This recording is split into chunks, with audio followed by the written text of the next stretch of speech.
بسم الله الرحمن الرحيم. أعزائي طلبة وطالبات الصف الثاني الإعدادي، مع درس جديد من دروس الحاسب الآلي، الكمبيوتر وتكنولوجيا المعلومات.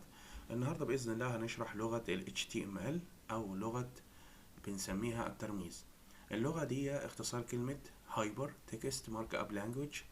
اللغة دي بتستخدم في إنشاء صفحات المعلومات أو إنشاء أي ويب سايت. يبقى أي ويب سايت لا يخلو من لغة أو كود ال HTML. إن شاء الله بإذن الله النهاردة من خلال كتاب المدرسة هنعرف إزاي نعمل صفحة معلومات باستخدام لغة ال HTML، ونعرف التركيب البنائي لإنشاء صفحة ويب باستخدام لغة ال HTML من خلال كتاب المدرسة. طبعا ده كتاب الوزارة. إن شاء الله بإذن الله هنحاول نعرف أول حاجة إيه هو تعريف لغة ال HTML. هي لغة تكويد تستخدم لإنشاء صفحات موقع الإنترنت الثابتة، والتي يتم عرضها باستخدام أحد برامج مستعرضات الإنترنت. يبقى هي فايدتها إن هي بتعمل صفحة static web page. طيب، صفحة ثابتة أو ساكنة. في فرق ما بين الصفحة الستاتيك والصفحة الديناميك. تمام. الصفحة الساكنة أو الثابتة هي اللي أنا ما أقدرش أعدل فيها ولا أقدر أدخل عليها أي بيانات.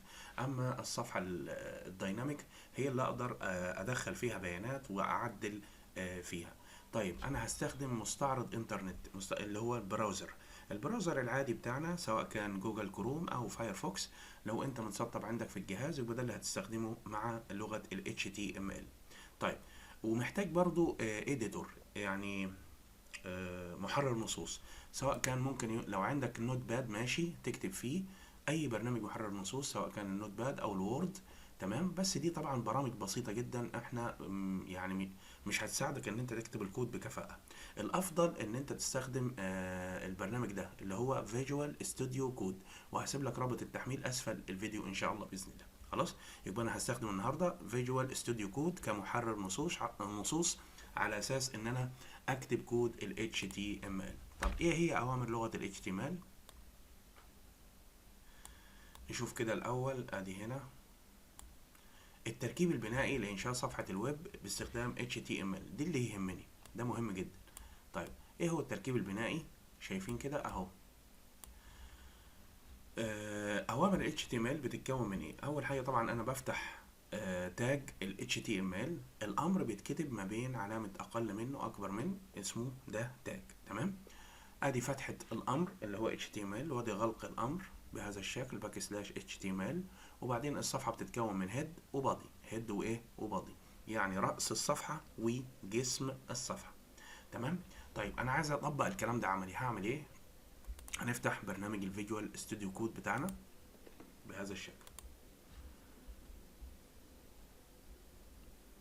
او برنامج النوت باد، او برنامج الوورد، زي ما انت عايز. بس اهم حاجة بعد ما تخلص الملف بتاعك او الكود بتسيفه بامتداد HTML. تمام. طيب، كده احنا بنفتح الفيجوال كود بتاعنا. برنامج جميل جدا بصراحة، هيسهل عليك كتابة كود ال HTML. تمام. طيب، هروح اعمل ايه؟ انا هضغط على فايل، نيو فايل، وهنا بيقول لي سيلكت لانجويج. هختار اللغة بتاعتي اللي هي لغة HTML. تمام. وابتدي كتابة الكود. انا هقفل بس ده الاول. تمام. هبتدي كتابة الكود بتاعي. طيب، بنبدأ زي ما احنا قلنا الهيكل البنائي بتاع الكود HTML. بفتح تاج ال HTML بيتقفل. شوف اوتوماتيك ازاي البرنامج بيسهل عليك. صفحة ال HTML بتتكون من هيد وبادي. انا هعمل الهيد اهو. خلي بالك كل امر ليه فتح وغلق، فتح وغلق اهي. ادي فتحة ال HTML وادي غلقها باك سلاش HTML. هنا الهيد وادي غلق الهيد. تمام. هفتح بادي. شوف اهو، برضو البادي ليه فتح وليه ايه غلق. تمام. ادي الهيكل البنائي لصفحة ال HTML. وبعد كده اقول فايل سيف، هسميها وليكن مثلا الصفحة عمر، اي اسم، دوت، اهم حاجة دوت HTML. تمام. وهسيفها على مين؟ على سطح المكتب، واقول له سيف. تمام كده، ايه، سيفت الصفحة بتاعتي. طيب، نشوف الكتاب بيقول ايه. تمام. كده خلاص ده الهيكل البنائي للصفحة. عرفنا ان الصفحة بتاعتنا بتتكون من هيد وبادي. طبعا الهيد ده المنطقة الخاصة بايه، ان انا ممكن اعمل تايتل عنوان للصفحة بتاعتي، اما منطقة البادي دي خاصة بكتابة محتوى الصفحة بتاعتي. تمام، اضافة عنوان للصفحة عن طريق الامر مين، تايتل. تمام، وهدي لك تطبيق مباشر دلوقتي. ادي هنا بيقول مديك اهو مثال عملي. هنا طبعا كود ال HTML، ادي ال HTML وادي القفل بتاعه. تمام، جوه الهيد كتب تايتل اللي هو العنوان مدرستي، وقفل التايتل. لما جه ينفذ طبعا اتغير التايتل وبقي ايه، كلمة مدرستي. طب ازاي نطبق المثال ده على الشغل بتاعنا؟ اهو هنطبق بسهولة. هنيجي عند الهيد، منطقة الهيد، ونحط ايه، عنوان للصفحة اللي هو تايتل.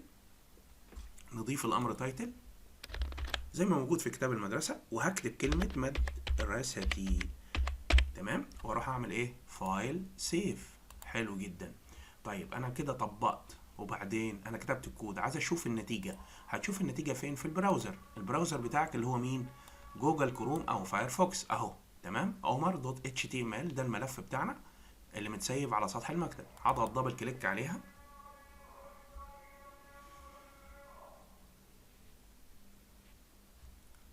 هتلاحظ فوق اتكتبت في التايتل هنا، اتكتبت كلمة ايه، مدرستي.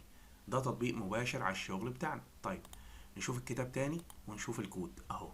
انا هنا هعمل لك حركة حلوة كده، هفتح لك الكتاب اهو، وهنطبق عملي ومع كتاب المدرسة. ادي كتاب المدرسة بتاعنا. تمام، هنطبق كل الامثلة بتاعت الكتاب على حسب ما موجود في الكتاب. هو بيقول لك احفظ الصفحة اسمها ايه، school.htm او html. خلاص يا باشا، احنا هنعمل فايل سيف از، وهنغير الاسم، هنخليه ايه، school زي ما هو قايل في الكتاب، school.htm او html عادي، الاتنين صح. تمام، وبعدين اقول له ايه، سيف. طيب عايز طبعا اتغير اسم الملف وبيجي ايه، school.html. احنا طبقنا اول مثال، غيرنا التايتل وخليناه ايه، كلمة مدرستي. طيب نشوف اللي بعده، اضافة محتوى للصفحة. هنا عمل ايه، بص كده في المثال ده، في التطبيق ده. هنا بيقول لك ايه، طبعا انا ماشي على حسب ما الكتاب بيقول.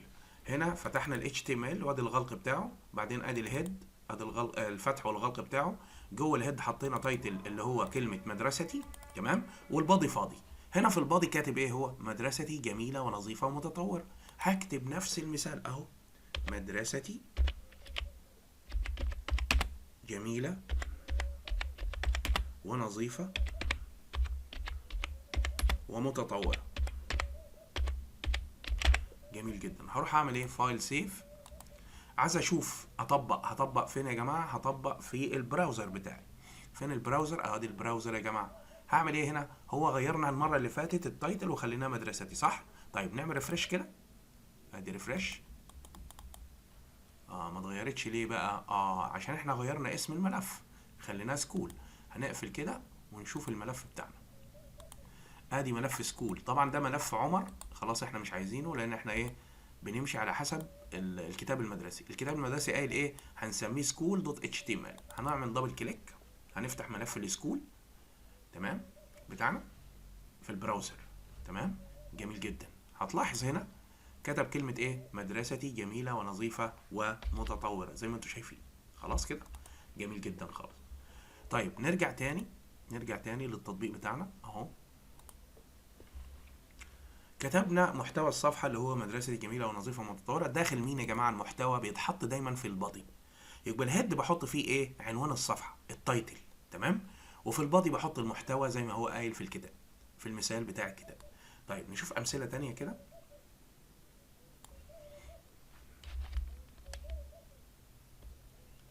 نشوف مثال تاني، عشان خلي بالك كل ما بتطبق عملي كل ما بتفهم اكتر. هنا بيقول ايه، في امر جميل جدا اسمه دايركشن. الدايركشن ده بيغير اتجاه الصفحة، سواء كان من اليمين لليسار او من اليسار لليمين. يعني صفحة عربي هتخليها من اليمين الى اليسار، صفحة انجليش هتخليها من اليسار لليمين. يبقى الامر اسمه داير. داير يعني دايركشن. طيب هنشوف كده اهو، اهو يا اما تقول رايت تو ليفت او ليفت تو رايت. تمام. طيب هنطبقه ازاي الامر ده؟ بص معايا كده، هو مديلك مثال جميل جدا في الكتاب اهو. ادي المثال بتاعنا، بيقول ايه هنا؟ ضاف في البادي، في البادي الامر دايركشن بيساوي RTL، يعني رايت تو ليفت، يعني هيخلي الصفحه من اليمين الى اليسار. حلو جدا. يبقى انا هضيف مين جوه البادي كده في الكود بتاعي؟ جوه البادي هضيف الامر ايه؟ دايركشن هيساوي اهو، داير هيساوي الدايركشن بتاعي هخليها لك ايه؟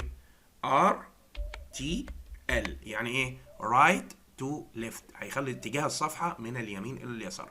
هقول فايل سيف وهفتح البراوزر بتاعي. شايف كلمه مدرسه جميله ونظيفه متطوره؟ هي ناحيه الشمال. لما اعمل ريفرش بص كده راحت ناحيه اليمين.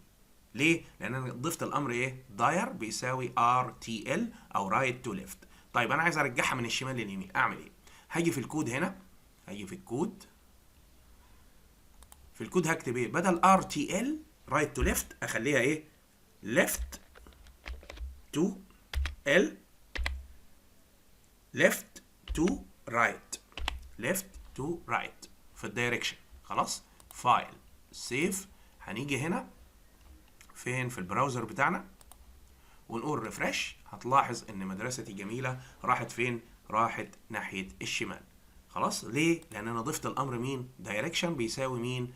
ليفت تو رايت، ليفت وايه؟ تو رايت. خلاص كده جميل جدا. عرفنا الامر دايركشن على حسب ما موجود في كتاب المدرسه. احنا هنطبق ان شاء الله باذن الله كل الامثله والتدريبات الخاصه بكتاب المدرسه. طيب نشوف تاني. الدرس اللي بعده اللي هو جميل جدا، اللي هو ايه بقى؟ التنسيقات. تنسيقات صفحه الويب. هننسق النص، الكتابه بدايه من سطر جديد. هعمل محاذاه للنص، هنحط فراغات بين الكلمات. هننسق الخط، هنغير في النوع والحجم واللون والنمط. هننسق الصفحه، هنغير لون خلفيه الصفحه، وهنحط صوره كخلفيه لصفحه الويب بتاعتنا. يبقى ده التطبيقات اللي احنا هنشوفها دلوقتي. طيب نشاط 5 في كتاب المدرسة اهو هنطبقه. هنا بيتكاتب لي ايه في المثال ده يا جماعة؟ هنحل كل امثلة المدرسة ان شاء الله. كتاب المدرسة حلو جدا. طبعا احنا كاتبين الكلام ده الهيكل البنائي HTML هيد. ها طيب البادي خليناه هو بيقول ايه؟ رايت تو ليفت، خلاص نخليها ايه؟ RTL. يبقى هنخليها رايت تو ليفت. جميل. يبقى من اليمين الى اليسار. كاتب ايه هو في المحتوى بقى في البادي؟ هنغير، هنقول المدرسة انا هطبق المثال بالملي اهو. طبعا انت بتكتب في المحتوى اي حاجة، بس احنا بنطبق الامثلة بتاعت كتاب الوزارة عشان نتدرب عليها. انت تغير براحتك بقى، عايز تكتب محتوى زي ما انت عايز تكتب مدرستك، انت حر. بس احنا بنطبق ايه؟ الامثلة الموجودة في كتاب الوزارة عشان نتدرب عليها، وبعد كده تغير انت براحتك. خلاص. طيب انتر وهكتب ايه؟ BR. خلي بالك قبل ما هكتب الBR ده انا هكتب على طول الاسم محمد خالد، بس عشان نشوف التأثير. الاسم محمد خالد. يبقى انا كتبت السطر ده اللي هو مدرسة الشروق الإعدادية، وبعدين الاسم محمد خالد، وقلت فايل سيف، ونيجي نعمل ريفرش. كتب المدرسة الشروق الإعدادية وجنبها الاسم محمد خالد. أنا عايز الاسم محمد خالد ده ينزل في سطر جديد. يبقى أنا هضيف الأمر إيه اللي هو قايل عليه في كتاب الوزارة. قايل إيه؟ هنحط BR عشان ينزلني سطر جديد. تمام. يبقى أنا هنا كده ما بين أهو، هنا هروح كاتب إيه؟ BR. يبقى BR فايدته إنه بينزلني إيه؟ سطر جديد أهو. BR فايل سيف واعمل ريفرش. هتلاحظوا الاسم محمد خالد نزل سطر جديد. ليه؟ لان انا ضفت ايه؟ BR. يبقى BR فايدته بينزلني سطر جديد. جميل جدا، جميل جدا جدا. خلصنا المثال ده. نشوف المثال اللي بعده. طيب بس انا ايه هحاول. ايوه هنا بيقول لك ايه؟ محاذاة النص، او انا عايز اخلي محاذاة النص توسيط. هستخدم الامر مين؟ سنتر. تمام. طيب نشوف كده الامر سنتر هو عمل ايه في المثال بتاعنا. هنا كاتب طبعا كل اهي الاوامر، جه عند موقع المدرسه، كلمه موقع المدرسه ضافها وحطها في الامر مين؟ سنتر، وتحتيها المدرسه الشروق. يبقى انا هعمل ايه؟ هاجي كده انتر، تمام، واقول سنتر زي ما هو جايل سنتر، تمام، واقفل بهذا الشكل، واكتب ايه هنا؟ موقع المدرسه. جميل. بص معايا كده زي ما هو كاتب في مثال الكتاب، هقول فايل سيف، تمام. يبقى كلمة موقع المدرسة المفروض تبقى ايه؟ في السنتر. طيب نشوف كده ريفرش، ضاف كلمة موقع المدرسة وحطها في ايه؟ في وسط الصفحة. طيب ممكن نعمل ايه؟ اجتهاد شخصي كده منينا، نغير كلمة سنتر ونخليها رايت.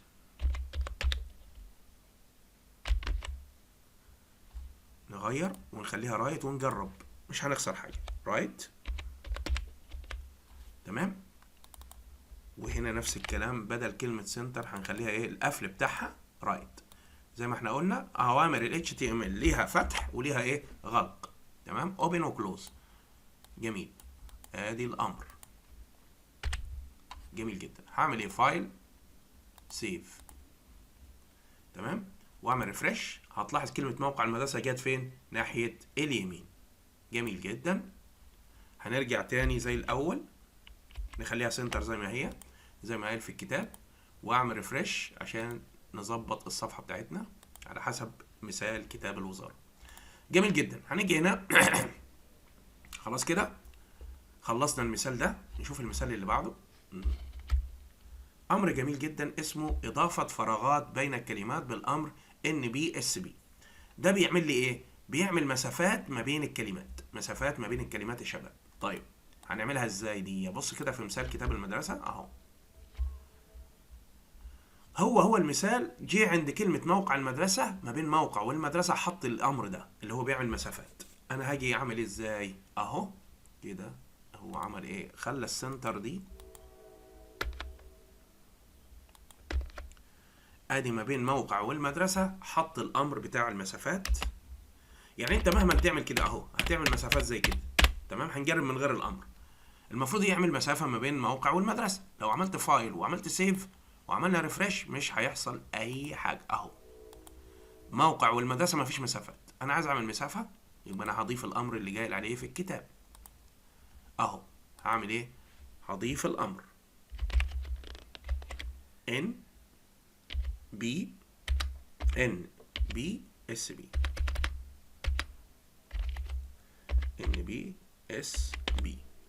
وسيمي كولون. خلي بالك أهو ده الأمر. فايل سيف كده هيعمل مسافة واحدة. هاتي هنا كده ريفرش، هتلاحظ في مسافة صغيرة كده اتعملت. طيب أنا عايز أعمل 4 مسافات زي ما هو عامل. هاخد الأمر ده كده كوبي وهعمل له بيست. كم مرة؟ 4 مرات زي ما انتوا شايفين اهو. ما بين موقع والمدرسة في كم مسافة؟ ادي 1 2 3 4. جميل. خلاص كده نسيف ونشوف، نعمل ريفرش. هتلاحظ المسافات ال4 اتحطت ما بين موقع والمدرسة. يبقى امر المسافات اللي هو ايه؟ NBSB and NBSB وبعدين سيمي كولون، هو ده الامر بتاع المسافات. جميل جدا. نشوف حاجة تانية، مثال تاني في الكتاب. بيقول لك ايه؟ تنسيق الخط في صفحة الويب بالامر فونت. يبقى الامر فونت ده انا بنسق بيه الخط. طيب جوه الفونت بنحط الامر فيس، ده تحديد نوع الخط، كلر اغير لون الخط، سايز اغير حجم الخط. جميل جدا. طب عايزين مثال على الكلام ده، نشوف كده مثال حلو كده من الكتاب اهو. ادي مثال على الامر فونت. هفتح ادي هنا انا شغال على كتاب المدرسة اهو. هنغير بقى. طيب هروح شايل الكلام ده في البادي اهو، الكلام ده كله عشان اطبق على حسب مثال كتاب الوزاره اهو. هشيل الكلام ده كله جوه البادي هكتب كلمه. طيب الاول هفتح الامر فونت واقفله اهو. ادي الامر فونت، ادي الفتح بتاعه وادي الغلق. جوه الامر فونت هلاقي امر اسمه فيس، ده بيغير نوع الخط اهو. فيس هيساوي ايه؟ زي ما قال في الكتاب اندلس، نوع من انواع الخطوط اسمه اندلس. جميل كده غيرنا نوع الخط. وايه تاني؟ الكلر، لون الخط، بيقول لك بيساوي ايه؟ ريد، اللون الاحمر. والسايز هو قايل كام في السايز هنا في الكتاب؟ قايل 6. السايز هيساوي 6، بلاش 6 خليها ايه؟ 60 يا سيدي. سايز هيساوي مثلا 60. كويس خالص. طيب هنا بقى هكتب الكلمة او الجملة اللي انا عايز اعمل عليها التأثير ده، ان انا اغير نوع الخط للاندلس، والكلر اخليه ريد، والسايز اخليه 60. يبقى انا هنا هكتب ايه؟ كلمة مدرستي جميلة ونظيفة ومتطورة. ما بين فتحة الفونت اهي، ادي الفونت يا جماعة، ادي فتحة الفونت وادي ايه؟ الغلق بتاعه. جميل جدا. اعمل فايل سيف، تمام. ادي الامر فايل سيف، واعمل هنا ريفرش واشوف ايه اللي هيحصل. كتب كلمة مدرستي جميلة ونظيفة ومتطورة باللون الأحمر، السايز بتاعها 60، ونوع الخط اللي هو أندلس، تمام. طيب ممكن أغير؟ ممكن تغير. يعني مثلا الفيس هنا هخليه أريال، ده نوع من أنواع الخطوط أريال، تمام أهو. جميل. الكلر ممكن نخليه كام؟ نخليه بلو. بلو أزرق. جميل. طب نعمل فايل وسيف ونشوف التأثير. غير نوع الخط خلاه اريال، وغير لون الخط خلاه بلو او ازرق. يبقى انا عرفت اغير في نوع الخط والسايز والكلر زي ما موجود في كتاب مين؟ كتاب الوزارة بتاعنا.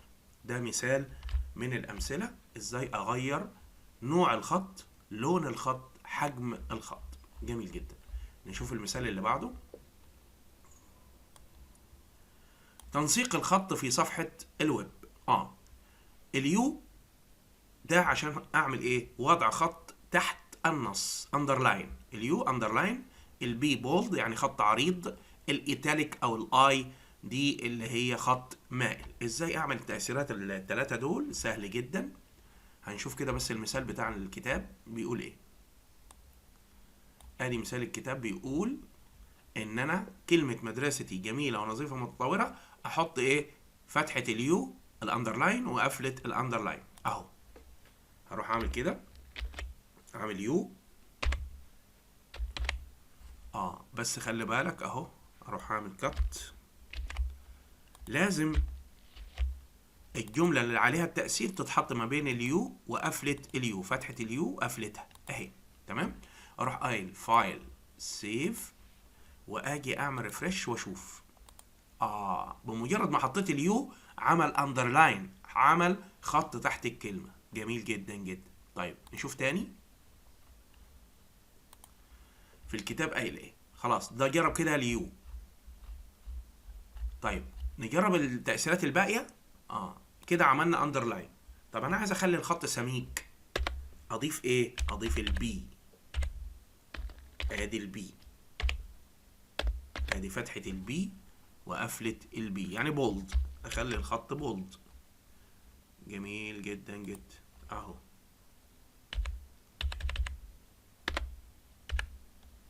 اروح قافل البولد. طيب فايل سيف ونجرب ريفرش. هتلاحظ ان الخط بيه ايه؟ سميك بولد. طيب لا انا عايز كمان اخليه مائل، يبقى انا هضيف ايه؟ الاي اللي هي ايتاليك اهي، اي. تمام، ادي فتحة الاي وقفلتها. لا، هضيف هنا الكلمة تتحط ما بين فتحة الاي وقفلتها. تمام اهي، فايل سيف ريفرش، هتلاحظ ان ايه؟ الخط بقي مائل ايتاليك، خلاص على حسب ما قايل في كتاب الوزارة. جميل. نشوف المثال اللي بعده. تطبيقات عملية اهو. هنا عايز اغير ايه بقى؟ بيقول لك تحديد لون كخلفية لصفحة الويب بالخاصية بي جي كلر. طب هطبقها ازاي؟ بص معايا كده اهو. في الكتاب هنا في المثال جه في البادي كتب بي جي كلر بتساوي ايه؟ جرين. يبقى انا هاجي هنا اهو في الكود، هروح شايل الكلام ده خالص عشان يبان، بس مش مشكلة يعني، انت ممكن عادي. هروح شايل بس الامر داير ده وكاتب ايه؟ بي جي كلر بتساوي جرين. حلو. واعمل فايل سيف واجي هنا اعمل ريفرش، هتلاحظ لون خلفية الصفحة باللون الاخضر. طبعا هنا مديلك مجموعة الوان، بلو، براون، بلاك، جرين، ريد، زي ما انت عايز بقى بتغير الالوان. يعني انا ممكن هنا اجي اخلي البي جي كلر بتساوي ريد، فايل سيف اعمل ريفرش، هتلاحظ ان لون خلفية الصفحة بيجي باللون الاحمر. خليها جرين احسن عشان لون مريح للعين. فايل سيف ريفرش، هتلاحظ لون خلفية الصفحة بيجي باللون الاخضر. جميل جدا. نشوف الكتاب بيقول ايه ونطبق. خلاص، ده بالنسبة للامر بي جي كلر بيغير لون خلفية الصفحة وبيبقى موجود داخل الامر بادي. تمام، تمام جدا، جميل خالص خالص. طيب نشوف الامر اللي بعده. بيقول لك ايه؟ وضع صورة كخلفية لصفحة الويب بالخاصية باك جراوند. باك جراوند بتحط ايه؟ خلفية كصورة. طيب باك جراوند هيطبقها ازاي؟ اهو هنا يا جماعة اهو، بادي باك جراوند بتساوي مسار ملف الصورة. طيب يتطلب مننا ان احنا يكون عندنا صورة الاول. جميل جدا، هنشوف كده صورة جميلة ونطبق عليها. ماي كمبيوتر، نخش على مين؟ على البيكتشرز في السامبل هنا اهي، ادي صورة البطريق دي، كوبي. نحطها فين؟ خلاص ده مسار ملف الصورة. ماشي. طيب ماشي، ده مسار ملف الصورة، ادي الباص بتاعها. تمام، هاخد الباص ده كده كوبي عشان هو ده اللي انا هكتبه عشان يقدر يوصل للصورة بتاعة البطريق، هي 1.jpg. خلاص. طيب ده مسار ملف الصورة. هنا هروح احط الامر بتاع الباك جراوند. بص كده هنا بادي، هشيل بي جي كلر دي خالص اللي هي بتاعت الالوان، واكتب باك جراوند. باك جراوند بتساوي، هنا المفروض احط مسار ملف الصورة. طب هنجيب المسار من فين يا جماعة؟ اهو هقفل خالص اهو، ماي كمبيوتر، هتلاقي بيكتشرز هنا، سامبل بيكتشر. تمام، هاخد المسار من فوق اهو، اعمل له كوبي، بعدين باك سلاش اسم ملف الصورة 1.jpg. خلاص، هاخده كوبي المسار واروح راميه فين؟ بيست فين؟ هنا ده مسار ملف الصورة في الباك جراوند. خلاص، بعدين باك سلاش 1.jpg. خلاص، جميل جدا. اروح اعمل فايل سيف، حطينا الباك جراوند مسار ملف الصورة. تمام، هعمل فايل سيف، اجي هنا في البراوزر اعمل ريفرش، هتلاحظ ان صورة البطريق بقت باك جراوند، بقت خلفية للصفحة بتاعتنا. خلاص، جميل جدا جدا. نشوف كتاب الوزارة بيقول ايه. كده عرفنا نعمل صورة كخلفية للصفحة بتاعتنا. نشوف المثال اللي بعده في كتاب الوزارة. ادراج صورة بالامر image. جميل جدا. ادراج صورة. ازاي ادرج صورة؟ مش صورة كخلفية بقى، المرة دي صورة صغيرة كده تتحط جوه الصفحة بتاعتي. جميل جدا. طيب نخش تاني اهو الامر image. احنا لو عايزين صورة كخلفية بنضيف باك جراوند على البادي. جميل. طب هنشيلها خالص اهو، نشيل دي خالص الباك جراوند عشان تبان معانا بس. وعايز صورة عادية، انا صورة مش خلفية خالص. طيب جه هنا تحت عمل بي ار. هنا الامر بتاعنا image source بيساوي مسار ملف الصورة image source. طيب اضيفها ازاي؟ ادي هنا هاجي جوه البادي برضو، بس المرة دي مش فوق، لا المرة دي هنا في المحتوى بتاع الصفحة. في المحتوى بتاع الصفحة هضيف الامر img اللي هو اختصار كلمة image بعدين السورس. سورس يعني ايه؟ مصدر الصورة. هي الصورة فين؟ الصورة بتاعتك اهو. تمام. هقفل بس الايه الامر زي ما هو عامل. تمام. الصورة هنا اسمها school.jpg. لا انا هجيب هنا مسار ملف الصورة. هي محطوطة فين عندي؟ على جهاز الكمبيوتر. يبقى انا هفتح مين؟ هفتح ماي كمبيوتر زي المرة اللي فاتت اهي. ادي الماي كمبيوتر، وادي بيكتشرز، وادي سامبل بيكتشر. انا مثلا هجيب الصورة دي، تمام، اللي هي البطريق. هروح اعمل ازاي اهو. او ممكن اعمل صورة تانية وليكن مثلا الصورة دي، بس عشان اسهل على نفسي هعمل لها رينيم واخليها 2.jpg. خلاص. هروح اعمل كوبي لمسار ملف الصورة من فوق، واجي هنا في الكود في السورس اقول له ادي مسار ملف الصورة باك سلاش اسم الصورة اللي هي ايه 2.jpg. تمام. اعمل فايل سيف واعمل ريفرش على البراوزر بتاعي اهو. بس جاب الصورة كبيرة جدا واكلة مساحة الصفحة كلها. لا انا ممكن اتحكم في ابعاد الصورة، في ابعاد الصورة اللي هو الويدز والهاي، وهو هيديها لك هنا في المثال. ازاي اتحكم في ابعاد الصورة؟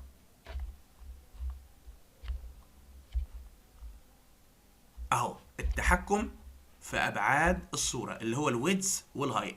الهاي المقصود بيه اتحكم في ارتفاع الصورة، والويدز اللي هو عرض الصورة. هيخلي الويدز 200 والهاي الويدز 300 والهاي كام 200.